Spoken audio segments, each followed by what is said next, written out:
Good morning, viewers and listeners of Concerned Citizens Media. Thank you again for coming back. Today is June the 28th, uh, 2022. So I always appreciate you sharing your time with me. I have a couple of breaking news and other news to share with you. So thank you again for coming back. So the first two breaking news from Ethiopia. One is about the announcement of negotiating team and the interest, at least official interest of the Ethiopian government to settle the conflict with Tigray region.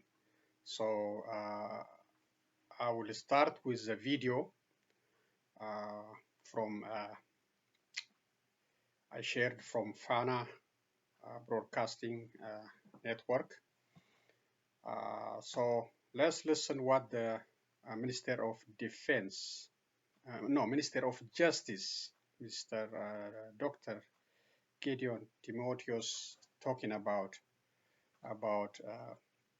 Ethiopia's intention to settle uh, the conflict in northern part of Ethiopia. Then I have another breaking news about the announcement of names of negotiating team uh, for this purpose. Let's listen what he said.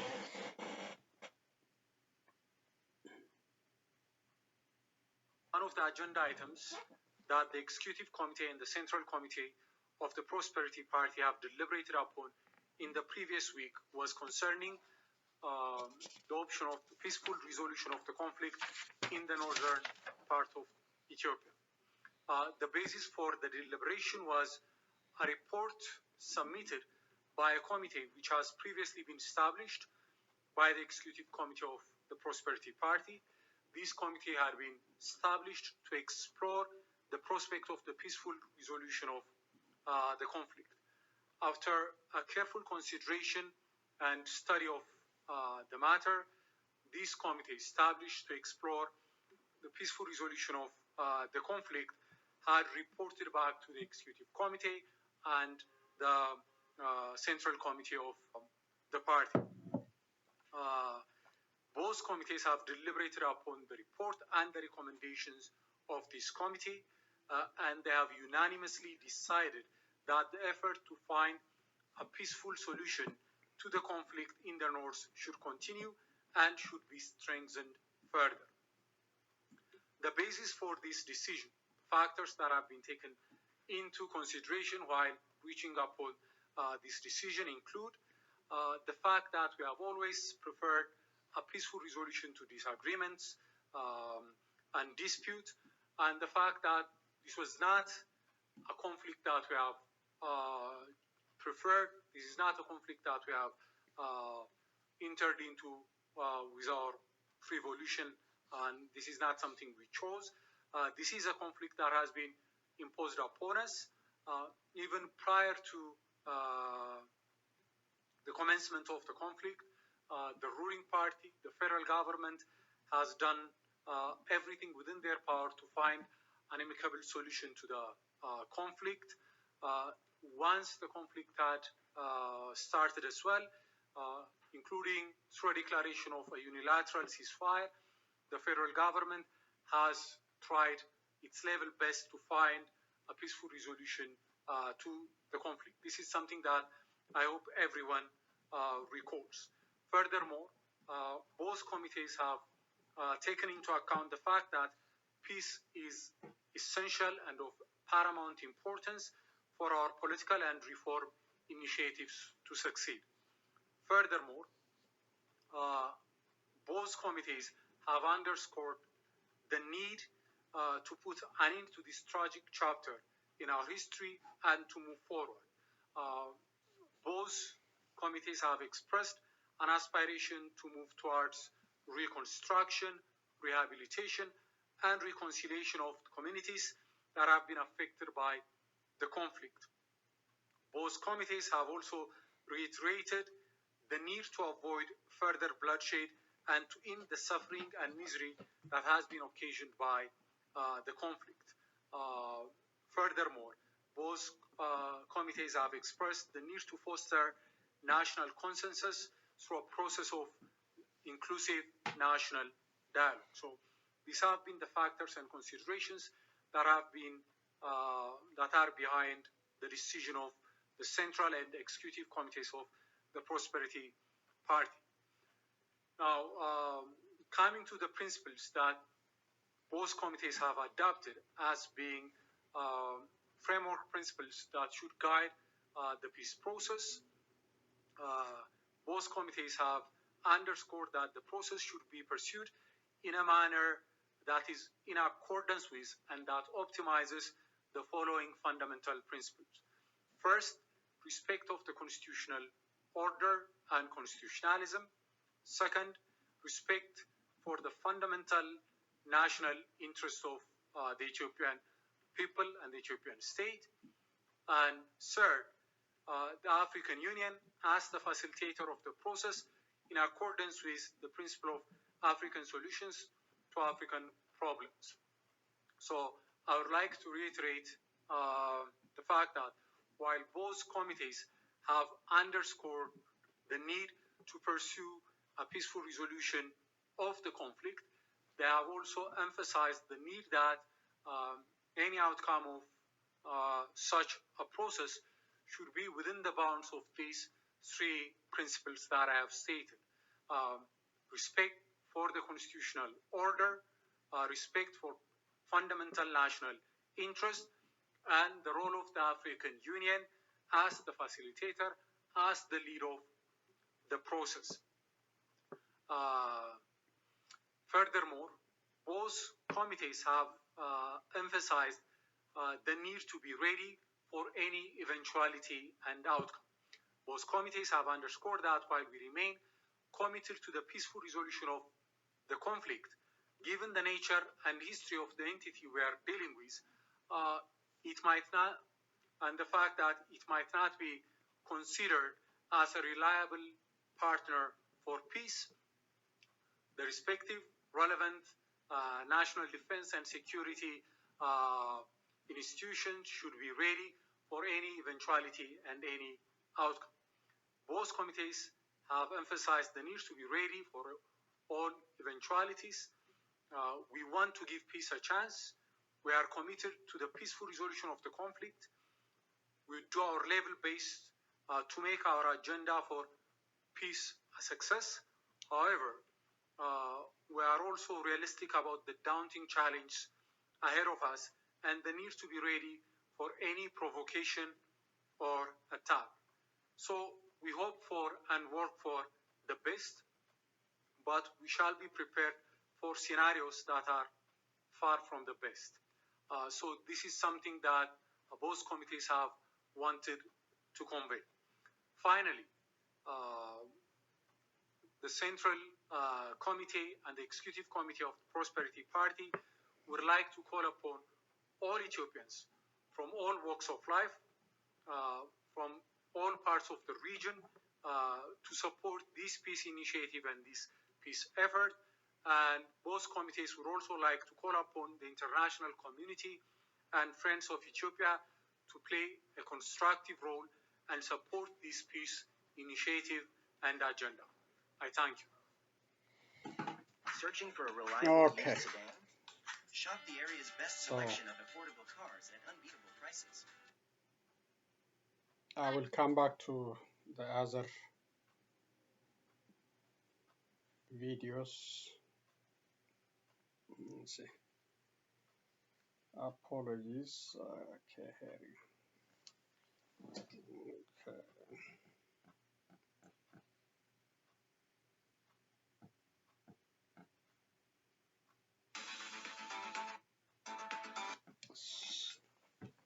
Okay, I got more videos to share with you. So this is the announcement. That's the breaking news. I was talking about.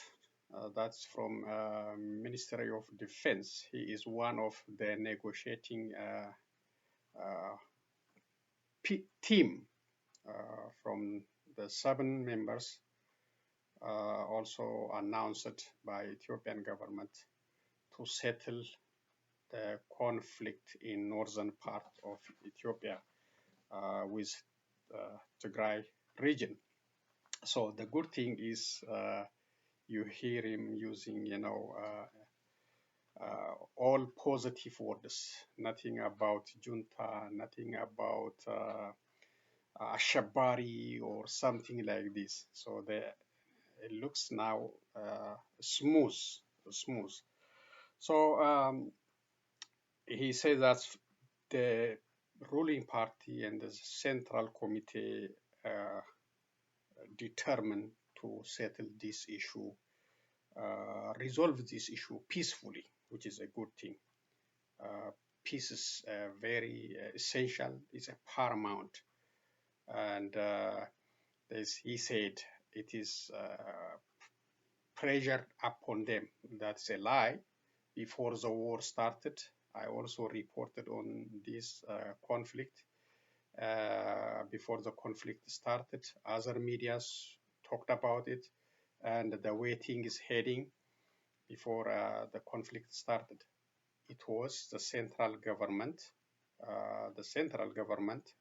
led by this minister and Prime Minister Abiy Ahmed push the Tigray region representatives, the Tigray region out of Ethiopia.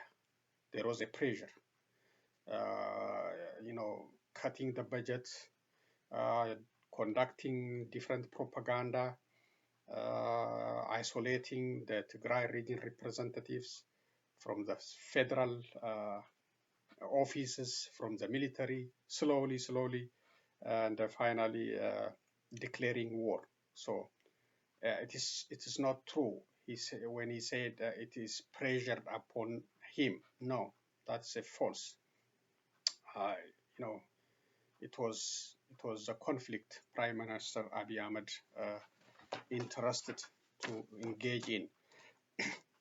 So he said respect for constitution, respect for fundamental national interest, blah blah, and also gave us a warning for any eventuality might come out from this negotiation with the Tigray region. The fundamental issues like the Wolkait Agade issue, this is a major issue. So he warned Ethiopians for any eventualities. This peace team might declare Wolkait Agade belongs to Tigray region or maybe other side. So this is a major issue, and the Tigray region will not accept Wolkait Agade and the Humara area, given to other region. So it's a very serious, very challenging issue, and we will wait and see. That's why the warning given by this justice minister. He is also one of the negotiating team member. So that is the breaking news. And the other breaking news, the names of individuals. The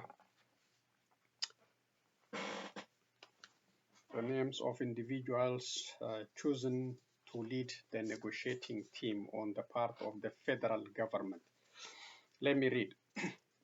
Ethiopia announces names of 7-member peace negotiation team appointed by federal government.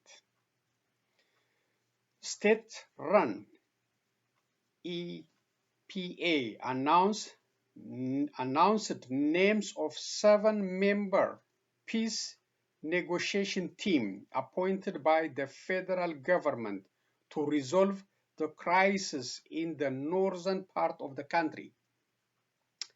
The team is chaired by Deputy Prime Minister and the Minister of Foreign Affairs, Demek Mekonnen, and is composed of members Gideon Timotheus, PhD, the one you saw in the video, Minister of Justice Temesgen Turune, Director General of the National Intelligence and Security Service, NISS, Ambassador Ridwan Hussein, Security Advisor of Prime Minister Abiy Ahmed, Lieutenant General Brahanu Bakele, Ambassador Hassan Abdul Qadir, and Dr. Getachew Jamber. So these are the names, the 7 names chosen or announced to lead the negotiation on behalf of Abiy Ahmed. The names are announced following earlier presser where Gideon Timotheus said that the recently held meetings by the Central Committee and the Executive Committee members of the ruling party, Prosperity Party, have put a direction outlining the peace alternatives to solve the problem in the northern part of our country.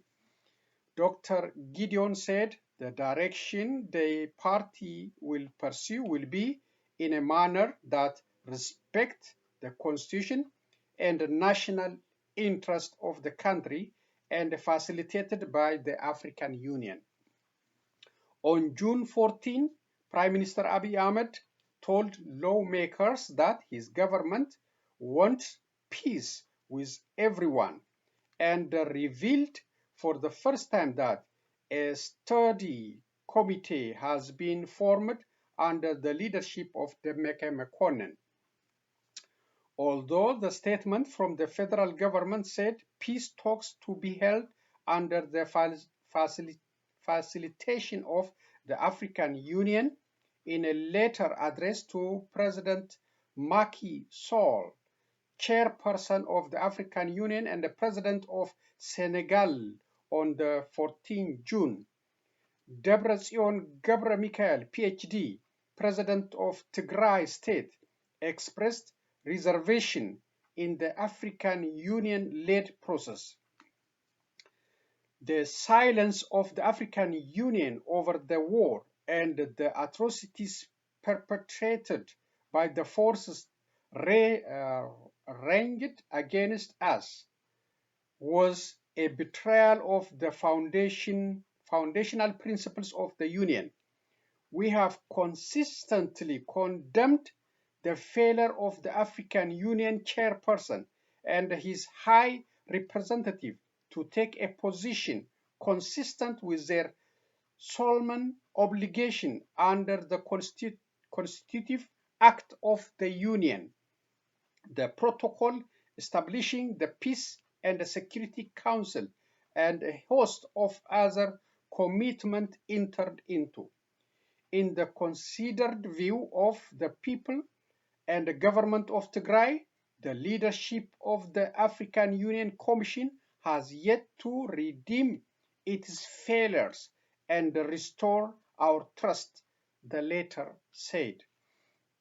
Debretsion also said Tigray's position remains that the peace process requires the engagement of a range of international partners under the leadership of the government of Kenya. Among those partners are the United States, the European Union, the United Arab Emirates, the United Nations, and the African Union. So far, there is no commitment, there is no comment from regional authorities in Mekelle over today's announcement by the federal government of Ethiopia. Credit at this standard. So that is very challenging, as I said, and the Tigray region has a reservation about African Union playing a mediation because at the beginning of the war, the African Union supported Abiy Ahmed, conducting this genocidal war against his own citizens. So that time they didn't speak up, and now they are part of the negotiating team. So Debrecen and the Tigray people, they don't trust the African Union playing a mediating role. So I hope this kind of opportunity also extend to the ongoing war in Oromia region. Is almost more than 3 years. Oromia is also under the war, under Abiy Ahmed declared war. Families are losing their properties and their loved ones, and atrocities still going on. So if Ethiopia is interested to settle conflict in a peaceful way, they should also include the Oromia region, not only the Tigray region. And the upcoming dialogue should also include the Tigray region and those in the Oromia region, or those who are fighting, because they are legitimate forces. They have legitimate reason to be in the forest. So to settle the conflict, Oile and others must be included in the upcoming dialogue. And Abiy Ahmed should be challenged, even asked to resign, really, if it's for the sake of the country. He should resign because he's a failure to the country and the bloodshed is caused by him. So these are the two main breaking news, and I will continue with other one. Let's continue with other video. The other video shared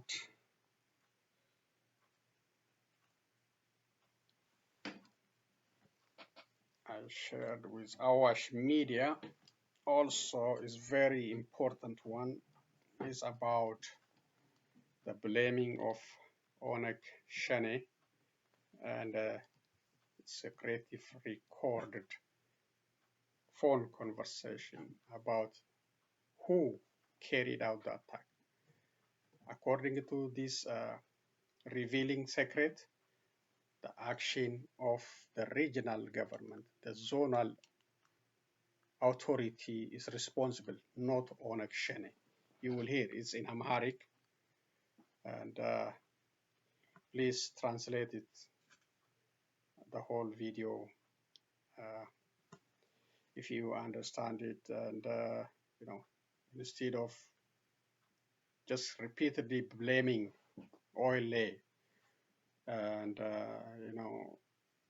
for somebody else's criminal conduct. This is repeated.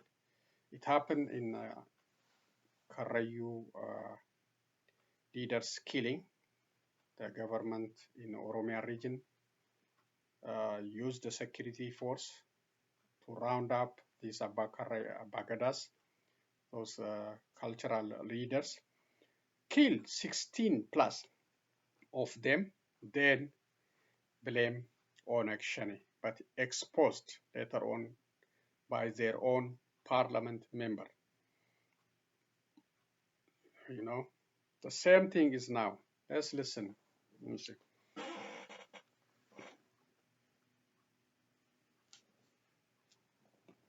Let's see.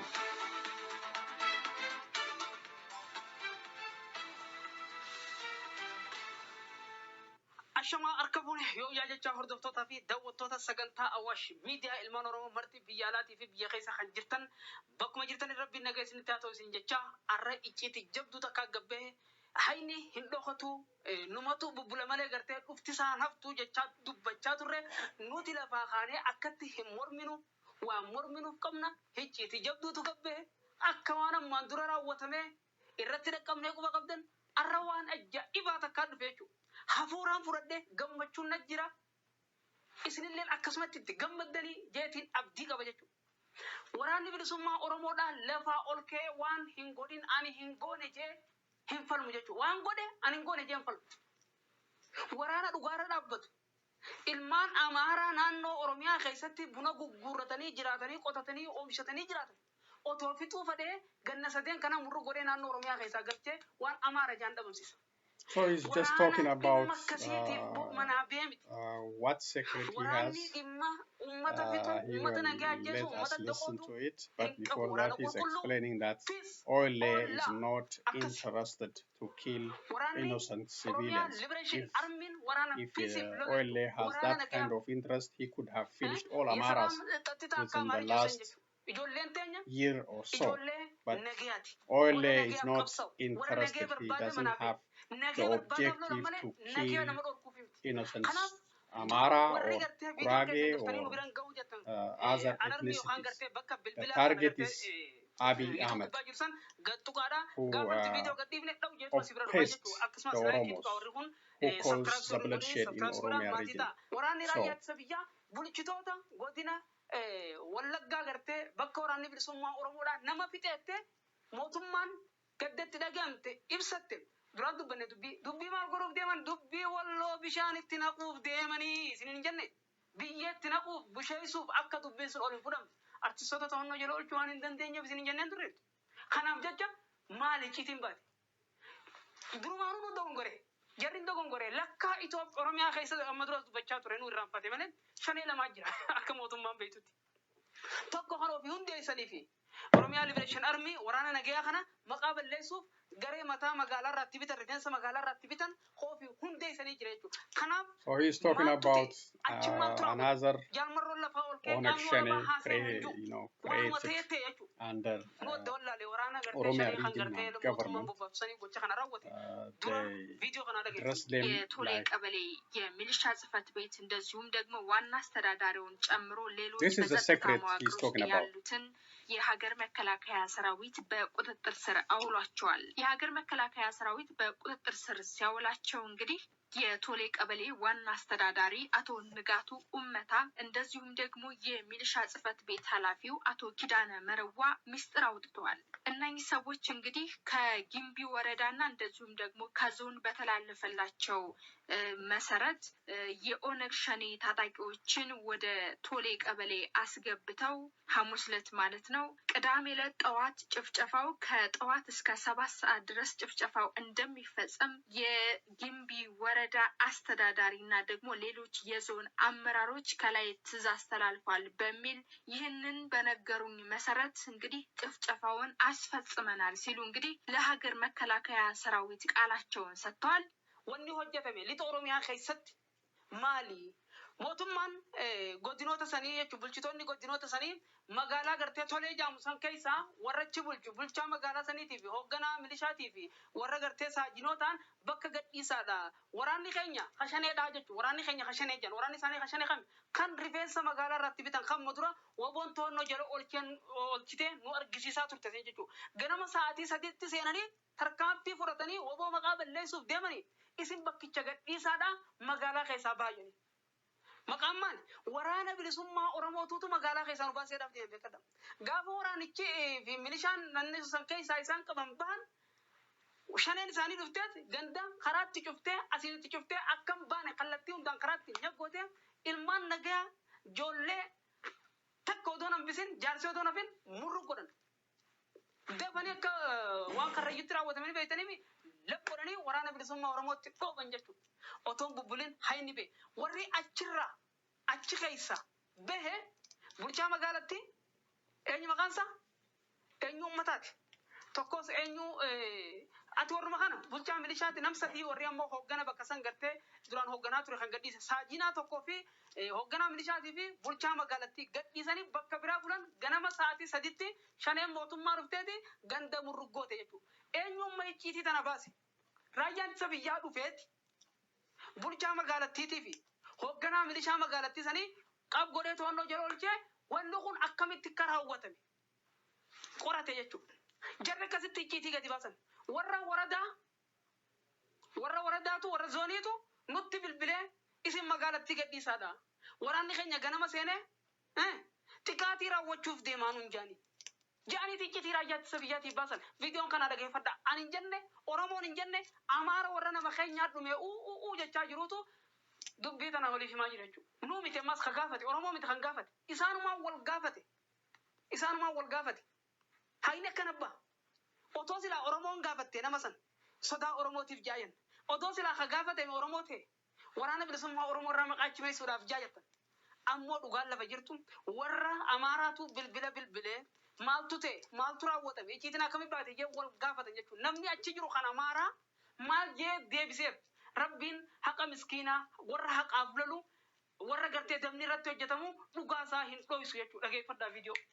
እስቲ እንግዲህ ሰሞኑን የቶሌ ቀበሌ ሊቀመንበሩን ጨምሮ እንዲሁም የሚሊሻ ጽህፈት ቤት ኃላፊውን ጨምሮ በመከላከያ ከተያዙ በኋላ ያወጡት ሚስጥር አለ የሚል መረጃ ሰምቻለሁኝና እነኚህ ሰዎች በቁጥጥር ስር ሲውሉ ምንድነው ምን አይነት መረጃ ነው ያወጡት?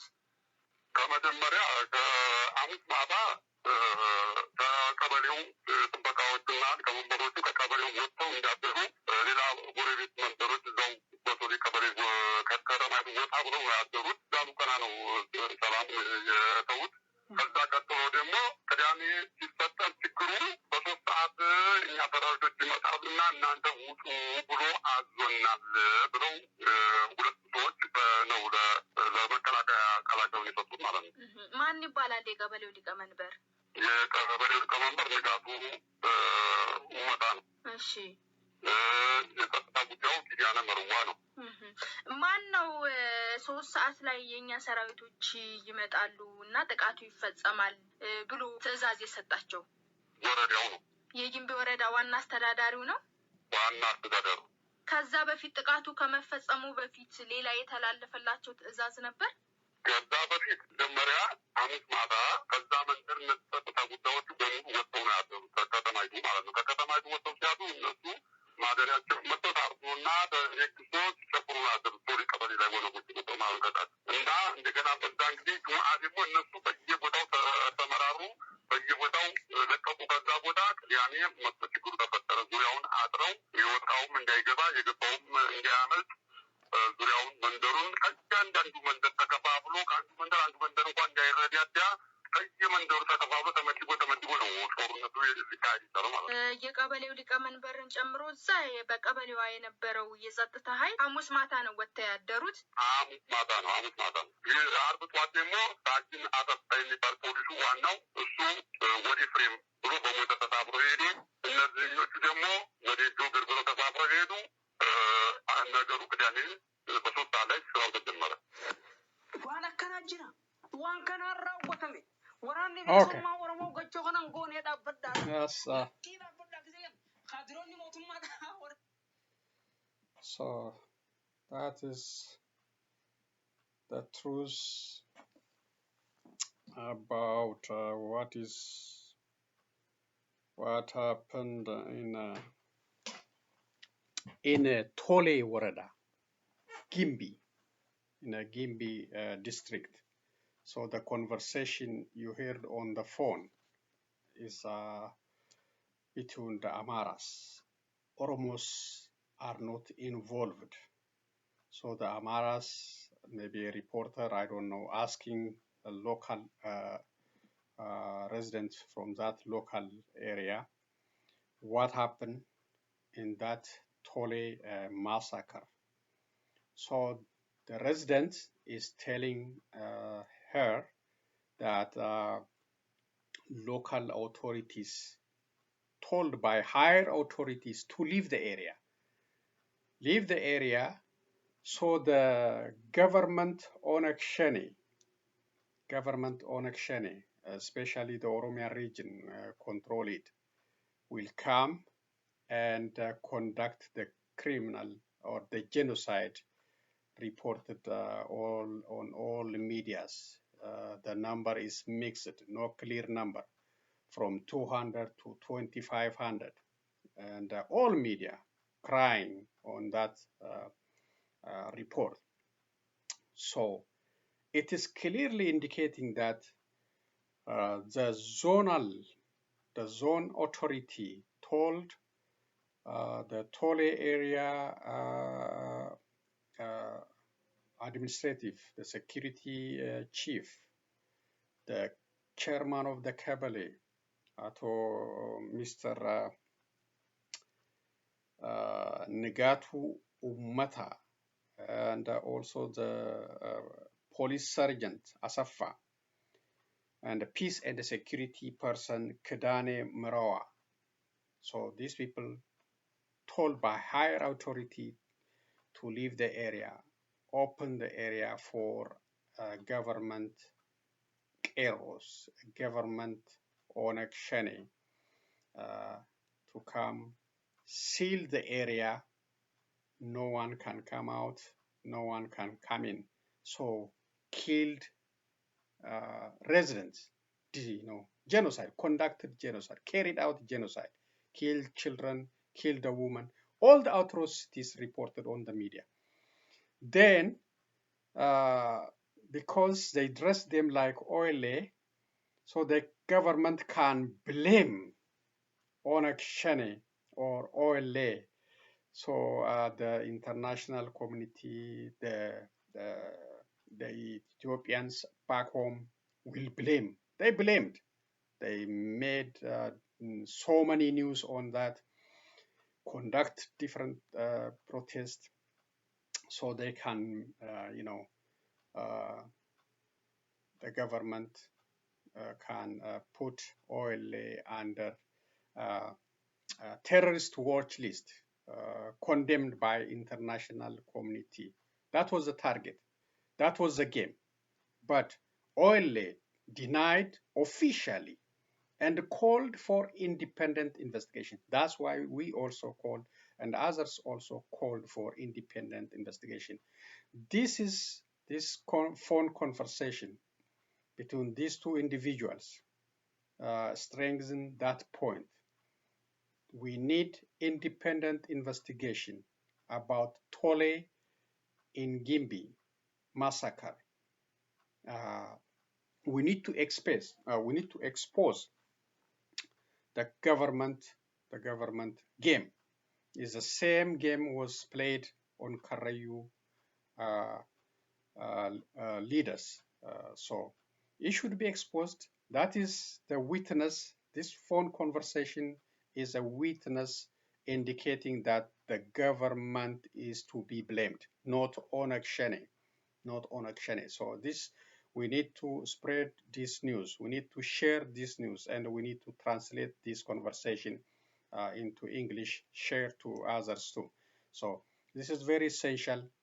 Ole also clearly said that we need independent investigation. Ole said repeatedly they didn't carry out this genocide. This genocide is government made, and the zone ordered it, and it's carried out by those government financed, armed, trained individuals. Looks like Onek Sheni. So that is the point I want to make, and please know that OLA doesn't target civilians. OLA has an objective.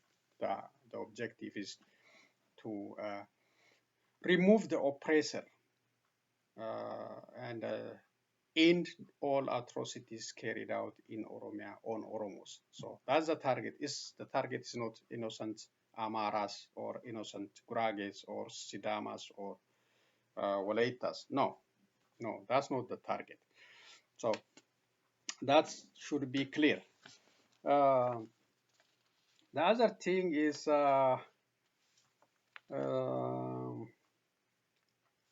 about protests.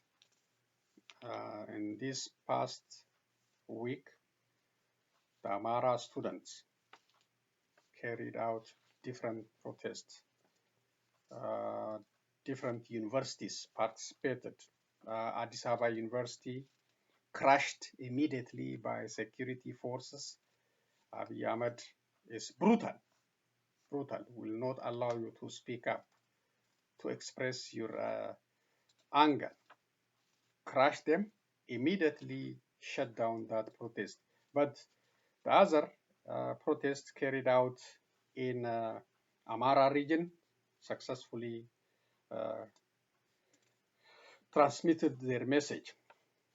Universities involved in this: Debre Marcos University, Bahar Dar University, Gondar University, Wallo, and Waldia universities.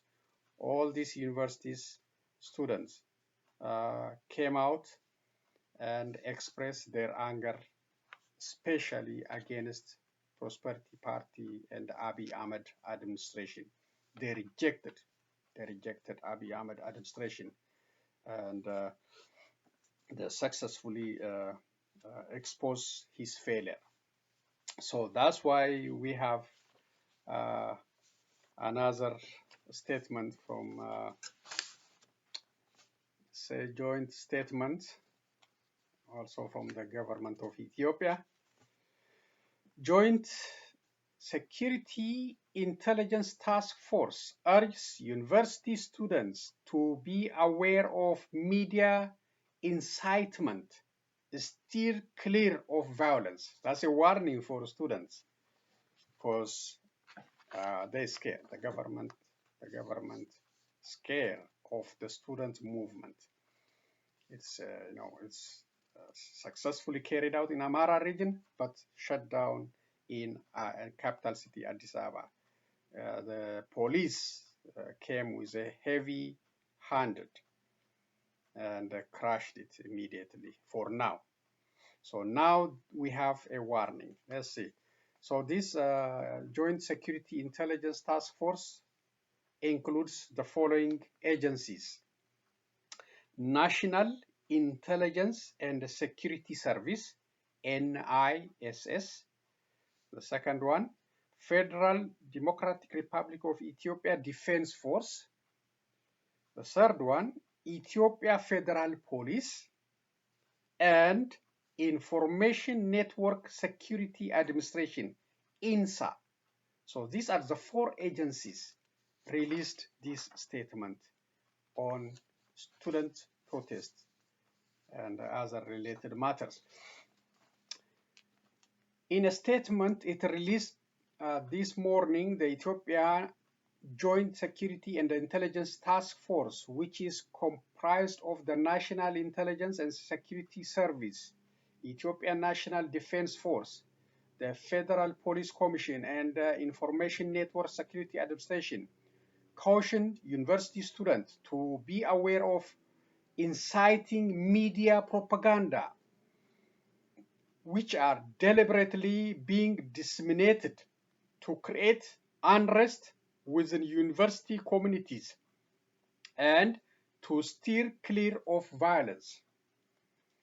The statement further blamed attempts to instigate violence within universities on individuals that it accused of being mercenaries of the terrorist TPLF junta, who it claimed were mobilizing to deliberately incite violence. There is no evidence.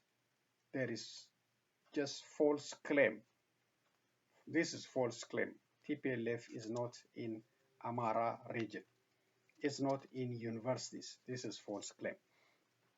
The task force cautioned students to be aware of their presence, but also warned that it will not tolerate anyone who do not refrain and who violate the task force warning, and that it will take strict legal actions.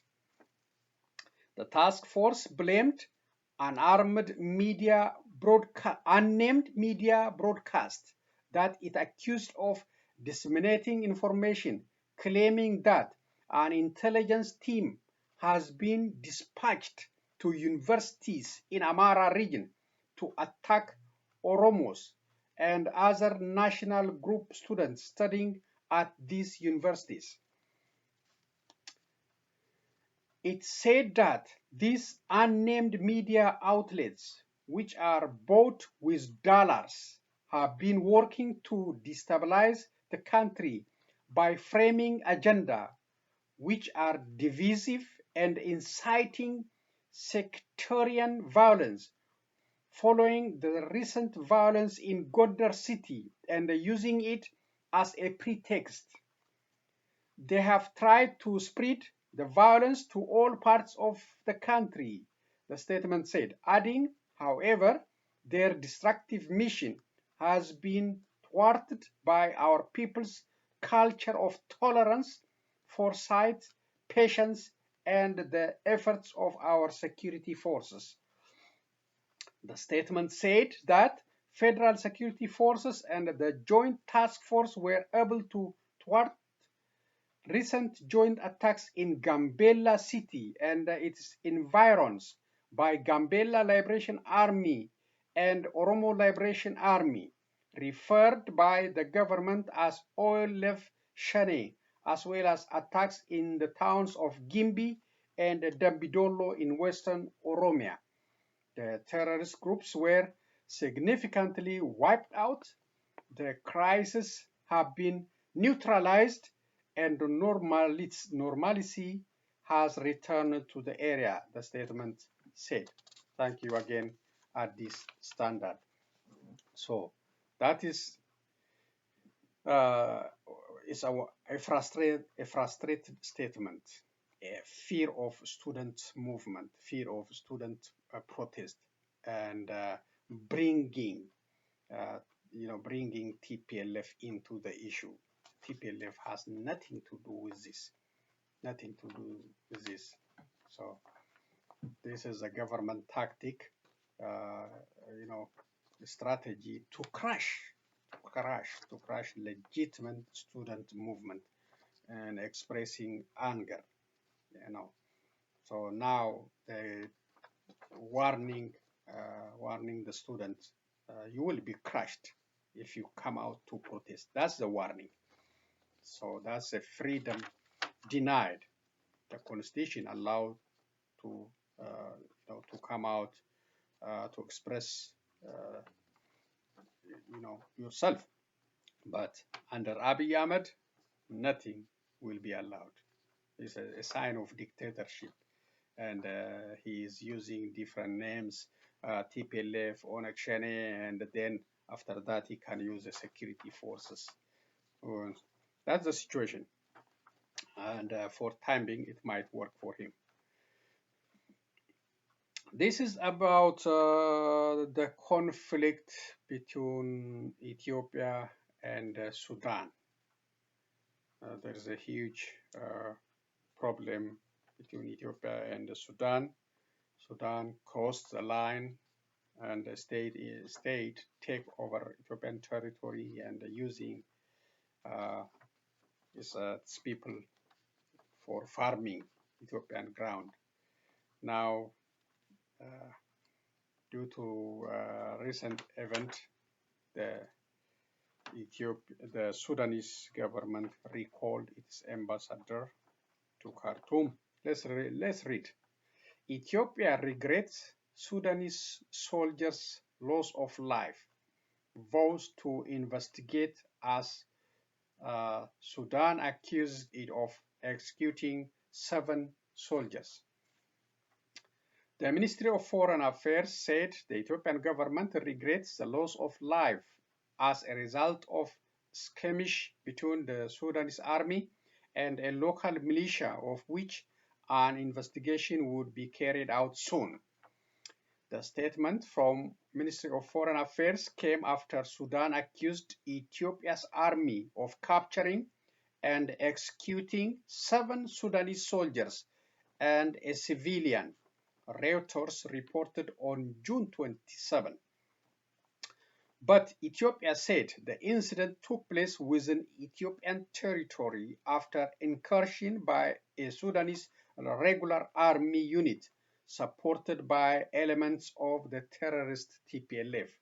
Always they blame TPLF for student protest or for Sudanese action.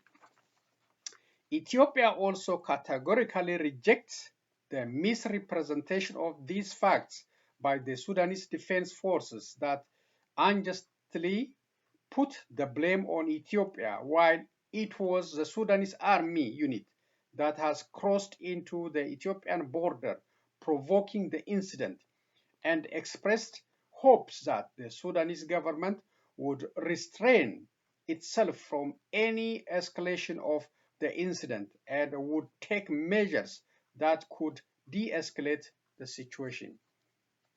The government of Ethiopia believes that the incident was deliberately concocted to undermine the deep-rooted relations between the people of Ethiopia and the Sudan. On top of that, the incident was designed to distract Ethiopia from its path of peace and development. The government of Ethiopia, however, remains committed to the principle of amicable resolution of differences among states, the ministry said. Skirmishes between the two neighboring countries have become common in recent years over the contested and fertile Al-Fashqa border region. Sudan's foreign ministry, Asma Mohammed Abdullah, is quoted as saying about the latest skirmish, the men had been seized on Sudanese territory on June 22nd and taken into Ethiopia, where they were killed. According to a Sudanese military official, the soldiers were captured in border region near the disputed area or Al-Fashqa. Reports also indicated that whereas the ministry summoned the Ethiopian ambassador to Khartoum, it also called its own ambassador back from Addis Ababa for consultation, and it was further said that Sudan was under preparation to file a complaint to the UN Security Council.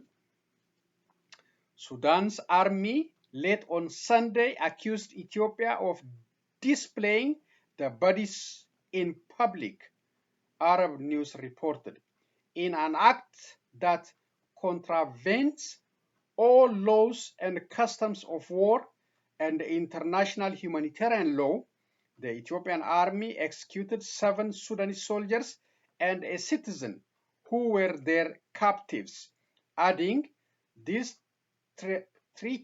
treacherous act will not pass without a response," the military said in a statement.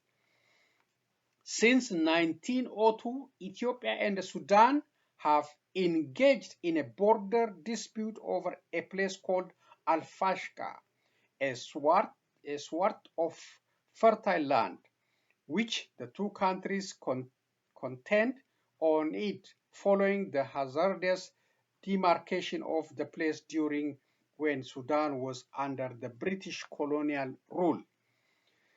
There have been sporadic clashes between the two countries' forces, but the clash has recently escalated when the Sudanese forces claimed full control of the area, displacing thousands of Ethiopian farmers and killing dozens of civilians.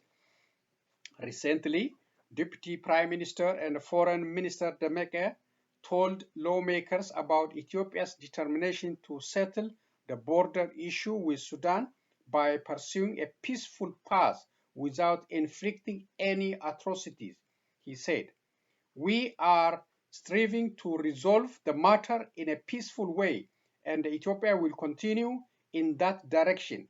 And we want to notify that we are working on that level." Foreign Minister Demeke, however, was not limited of accusing Sudan over the Al-Fashqa dispute. He accused it of harboring terrorist groups and other forces in the name of refugees, whom he accused of launching attacks on Ethiopia from the direction at various times. Their base is in Sudan. Giving such support and being a base for such groups is tantamount to waging war, for which we have officially notified and we are following the matter.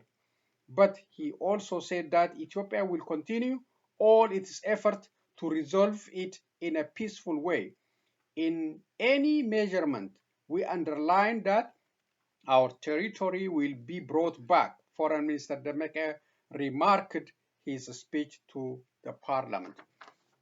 So credit again for Addis Standard. So that's a serious dispute between Sudan and Ethiopia. Now, Sudan recalled its ambassador for consultation and talking about Syrians now. I don't know what they try to do. They are in Ethiopia controlling a major fertile land. Now they try to do something. So we follow it. And if any response, we'll report to you. So that's enough on the reading part. And I will share a couple of other videos and conclude today's presentation.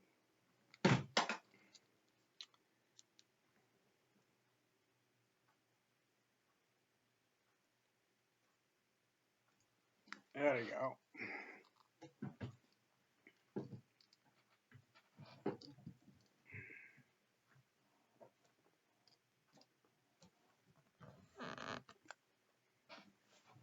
There we go. The first one is about USA.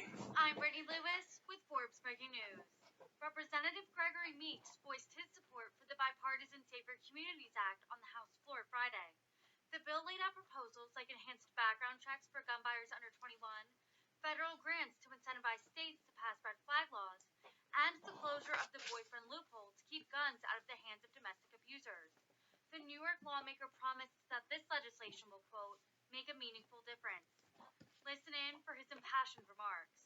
Mr. Speaker, I'm prayerful today, and finally today, that I can come on the floor of the House and say to the victims of gun violence, and say to those who lost their lives and to their families, that I can be on the floor of the House today, not just saying, I give you my thoughts and my prayers. Not just saying, I want to send to you my sympathies. I can't tell you how tired I have been coming to the floor, feeling hurt in my heart, and all I could say is thoughts and prayers. Today, I can vote on something that's going to make a meaningful difference. Gentleman's time to each expired. And every one of them. Gentleman from New York. Okay, one more about G7. I hope it will work. Circling. Come on. There we go. It's coming up.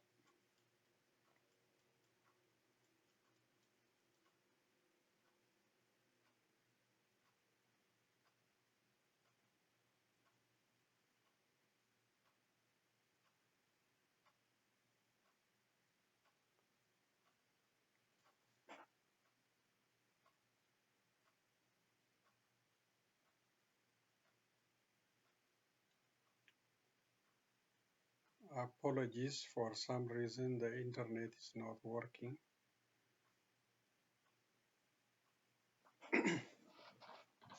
So this is the G7 group having meeting. Let's see if I can move it a little bit.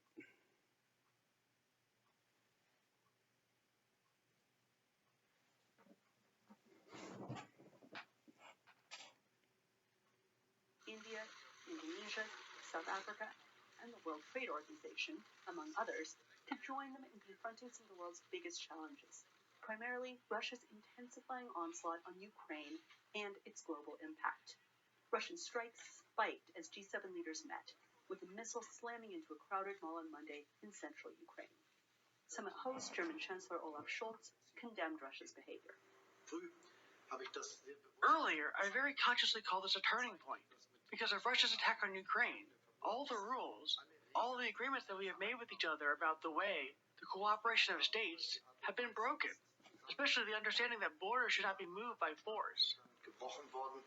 Ukraine's president virtually addressed the 7 leaders Monday morning and asked for more military and development assistance. Volodymyr Zelensky has said he's concerned about the conflict's escalation and possible spread.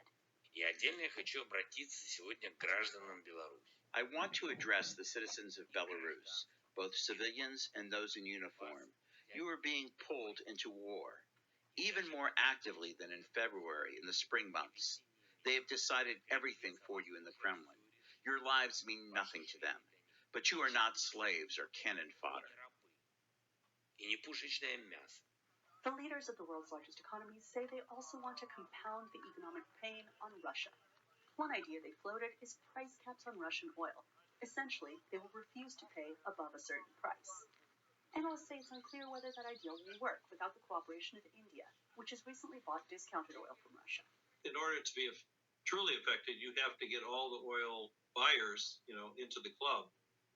And while there's great unity among the G7 and a number of other countries, India in particular and China are two big outliers that are buying up Russian oil is because they can right now. It's unlikely in my mind that China is going to join in a club like this, given that it's basically adopted a pro-Russia neutral stance on the war. So there will always be leakage then. But a club minus China itself would do serious damage to Russia's financial flows. This conflict and this issue are likely to dominate as some of these same leaders move from the G7 to the NATO summit, which starts Wednesday in Madrid. Anita Palvio News, Telts, Austria. Okay, thank you, VOA, for sharing that news. So that's the G7 meeting. Then we'll have NATO summit after this. They couldn't save Ukraine despite all the material support, financial support, military support. Ukraine is still burning. Ukraine is destroyed totally. But I don't know Mr. Putin why he was doing this, but he destroyed that country. And he is also isolated globally, but still determined to continue the bombardment of cities and killing Ukrainians. But no resolution from G7 or from NATO. The two senior Oromo Federalist Congress officials tour still continue. Johar Mohammed and Bakkala Garba. They were in Atlanta, Georgia yesterday. Before that, in Houston and Dallas, Texas.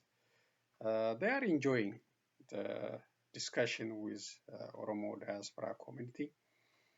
So the tour continues, and the position is clear now with Oromos, and also exposing how Prime Minister Abiy Ahmed administration is treating especially Oromos on their own land, torturing them, arresting them in a mass detention centers, and burning their belongings, burning their properties, and Oromos are suffering, really suffering.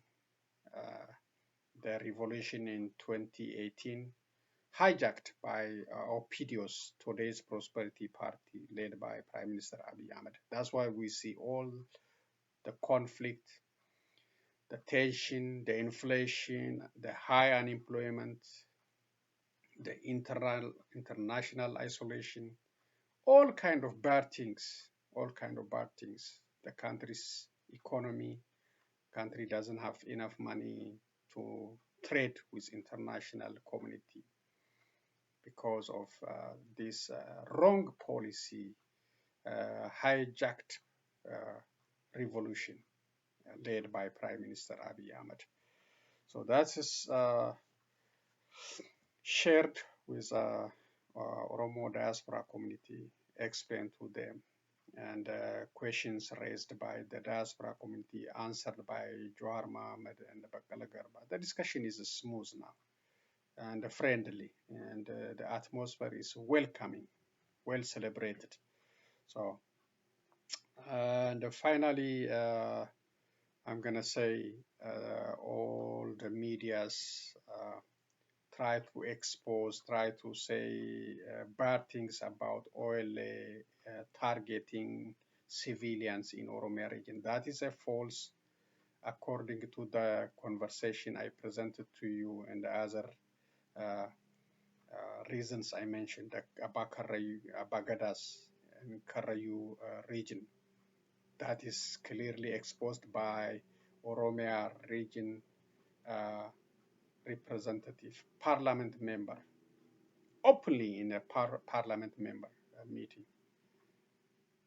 You know, the same thing happened now in Tole, Gimbi Warada, carried out by those organized gangsters by Oromia region, so they can blame their crime on oil. Then they will have a calculated benefit, exposing oil as a terrorist organization, as Al-Qaeda or Taliban or something like that. Will not happen. Oil is not that kind of organization. Oil is known internationally. The objective is clear: to liberate Oromos and Oromia. Clear. Is not to attack other innocent civilians. And so I will be back with other news. Thank you for sharing your time, and be safe. So long, everyone.